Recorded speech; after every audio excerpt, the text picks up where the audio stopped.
इस सभागार में है, वही वैश्य प्रतिनिधि को जब टिकट मिलता है तो चुनाव हारने का कारण भी यही कमी है। अरे लड़ना है जितना लड़ लो, टिकट मांगने तक लड़ लो, लेकिन टिकट के बाद भी लड़ोगे तो वैश्य एकता पर बात करने का अधिकार किसी को नहीं है। कहा जाता है ना कि वैश्य की पार्टी है बीजेपी।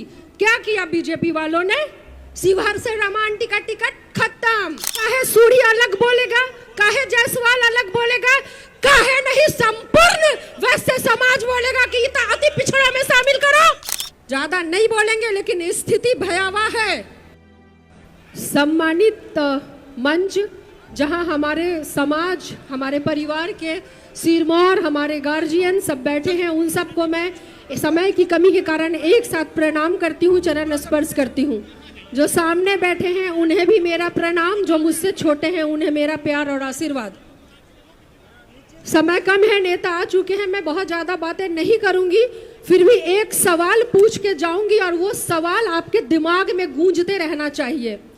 अगर हम अपने जातियों की बात करते हैं, वैश्य एकता की बात करते हैं, लेकिन जब उसी वैश्य में से लोग अलग अलग रैली करते हैं तो वो रैली कभी तेली हुंकार रैली बनता है, कभी सूरी महासभा समागम बनता है। फिर से अभी चौरसिया की बैठक होने वाली है, उसके बाद अन्य जातियों की बैठक होने वाली है। तो जब अलग अलग करते हैं तो सैलाब बनता है, और जब सब एक साथ इकट्ठे होते हैं तो ये खाली स्टेडियम रह जाता है। ये सोचिएगा कि ये क्यों हुआ, ये सोचिएगा कि ये क्या हुआ। और ये जो कमी यहाँ इस सभागार में है, वही वैश्य प्रतिनिधि को जब टिकट मिलता है तो चुनाव हारने का कारण भी यही कमी है। कमी अपने में ढूंढने की जरूरत है। अरे लड़ना है जितना लड़ लो, टिकट मांगने तक लड़ लो, लेकिन टिकट के बाद भी लड़ोगे तो वैश्य एकता पर बात करने का अधिकार किसी को नहीं है, किसी को नहीं है। पहले जितना करना है बोलो, हम ये उपजाति, हम ये उपजाति, हम ये उपजाति, हम ये उपजाति, जातियों को सम्मान मिले। लेकिन जब मिल जाए किसी एक को तो उसका सम्मान करोगे तो फिर तुम्हें सम्मान मिलेगा। नहीं तो अभी जो 2020 के लोकसभा चुनाव में देखने को मिला, 24 के, क्या हुआ? एक एक करके वैश्य का टिकट कटा। क्या बीजेपी, माना जाता है ना कि वैश्य की पार्टी है बीजेपी, क्या किया बीजेपी वालों ने? शिवहर से रामायण का टिकट खत्म, सीतामढ़ी से सुनील कुमार पंटू जी का टिकट खत्म। अरे इतनी हिम्मत कैसे जुटा पाते हैं ये पार्टी वाले कि वैश्य को टिकट मिले और सिटिंग लोगों का टिकट काट दिया जाए? इतनी हिम्मत आती कहां से, मैं बताती हूँ। वो हिम्मत आती है, वो हम देते हैं, हमारी कमजोरी वो हिम्मत देती है, जिसकी वजह से आपके टिकट कटते चले जा रहे हैं। अभी तो बीजेपी से कटा है ना, एक एक करके अगर स्थिति यही बनी रही तो सबका टिकट कटेगा। एक पार्टी अलग बोलेगा सूढ़ी कि हमको अति पिछड़ा में शामिल करने का अधिकार चाहिए, जायसवाल बोलेगा हमको अति पिछड़ा में शामिल करने का अधिकार चाहिए। काहे सूढ़ी अलग बोलेगा, काहे जायसवाल अलग बोलेगा, काहे नहीं संपूर्ण वैश्य समाज बोलेगा कि इतना अति पिछड़ा में शामिल करो? काहे नहीं पूरा संपूर्ण वैश्य बोलेगा कि अति पिछड़ा में शामिल करो? तो चोर की तरह अलग हमको अति पिछड़ा में शामिल करो, फिर चोर की तरह अलग कि हमको अति पिछड़ा में शामिल करो, फिर चोर की तरह अलग कि हमको अति पिछड़ा में शामिल करो। अगर शामिल करना है तो सुनो, देश के जो भी शासक हो, चाहे सत्ता में हो चाहे विपक्ष में, चाहे कोई भी आओ, संपूर्ण वैश्य समाज को एक अति पिछड़ा में शामिल करना होगा। और आयोग का जो गठन होता है ना, वो आयोग का गठन होता है कमजोर को मजबूत करने के लिए।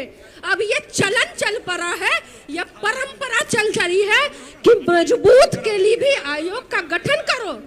अभी हाल में आयोग का गठन हुआ, और जो व्यवसायी, जो बनिया सबसे ज्यादा टैक्स पे करता है, उसके लिए कोई आयोग नहीं।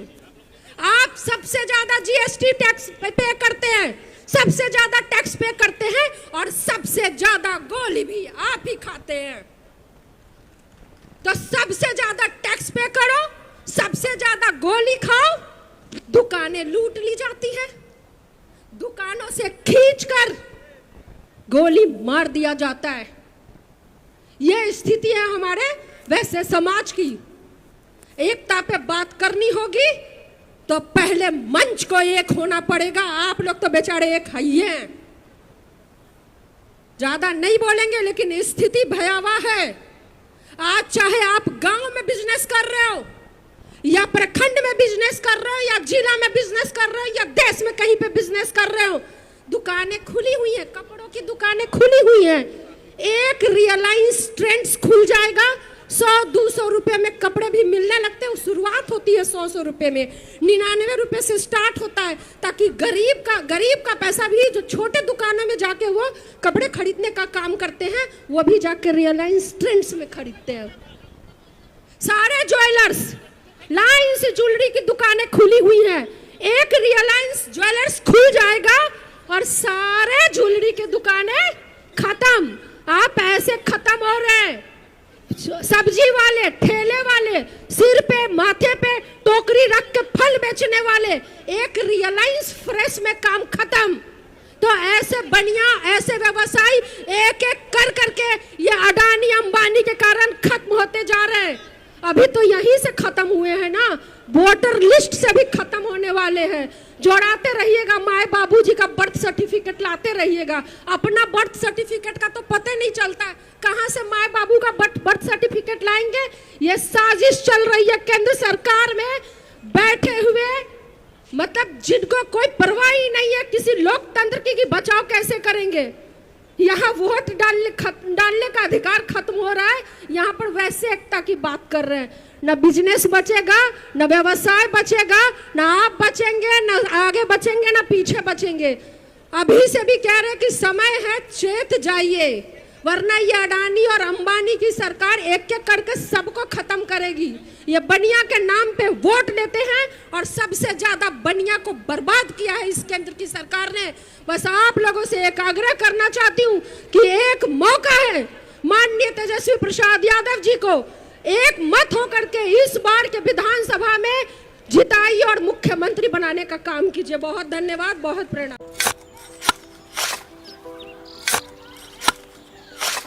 नई का साल मुबारक हो चाचा। हाँ मुबारक। जब तक इस सरकार बा तब तक नया साल मुबारक। का बात करत बाड़? बात ई बा, साल चाहे नया होके दिन चाहे, हमार जिंदगी में तो बस दुख है, दुख बा। बाढ़ के समस्या 10 का 10 बा। फसल बर्बाद हो जाला या ऑन पॉन बिक जाला, ना कोई उपाय बा ना कोई राहत। बात तो सच बा चाचा, फिर से बाहर जाए के सोचे के पड़ रहा है कि सरकार से कुछ ना हुई। कबू कबू तो लागेला हमरे मजदूरन की जिंदगी में कोनो नया साल सच में मुबारक हुई। नया साल तो तब मुबारक हुई जब नई सरकार आई। बात तो सही बा चाचा। नया साल, नई सरकार, नया संकल्प, नया बिहार।